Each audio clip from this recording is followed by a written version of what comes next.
Okay, so in this video, I will be showing you where you'd be able to configure your product upload settings. So from your merchant portal dashboard, go to settings, and then let's scroll down to products and then permissions. So in here, you will see all of the settings we have for you to allow your vendors to take actions on your products. So the first one on the list is to enable disable product management for vendors. So if this option is unticked, then the products tab will not be visible on the vendor portal. If that is not visible, then the vendor will not be able to create new products, update existing products, and view anything related to the products you have. So to make sure that they're able to manage your products, just tick this box. The next options are to create new products and update existing products.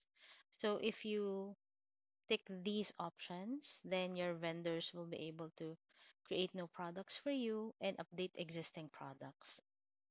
Now, if you only want your vendors to view or track quantity without being to update inventory, you can untick this option. This way, they cannot um, make any changes to existing products, right? You also have the options to allow your vendor to view products only. This way, they will not be able to create or update new products. We also have the form field controls that can be used to control visible fields, and this will be shown to you on the later videos. Now, if you want to add an approval level for new products and updates to existing products, tick, tick these two boxes. So let's say, for example, your vendor has uploaded a product. If you have these on, then what will happen is that the product will not automatically appear on your Shopify store. It will go to your products tab on the merchant portal, and it will be on pending status until you take action. Same goes with the updates made on existing products. To move on, we have limit product type selection.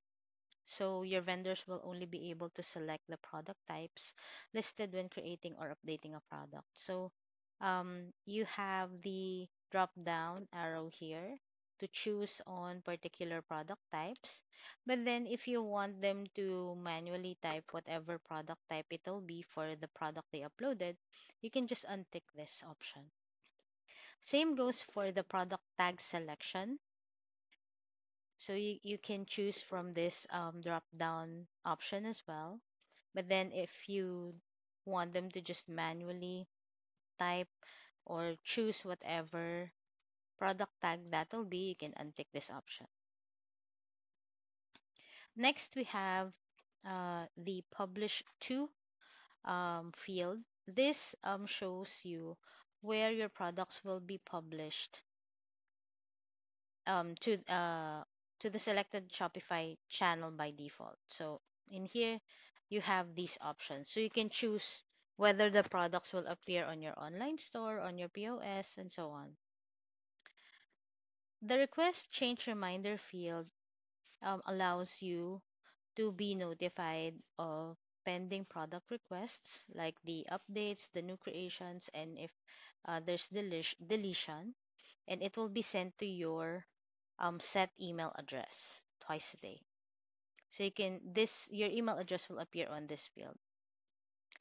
Next, to upload media files. This allows your vendors to upload additional images, videos, or PDF files and share them with you, but this does not impact your product listings on Shopify. So the media files uploaded by your vendor will not appear on your Shopify store. And lastly, there's an option to allow vendors to generate SKUs.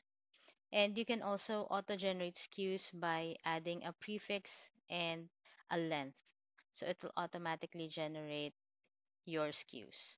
So once you've made or you've chosen your options, just hit the save button and this will apply to your vendors on the vendor portal.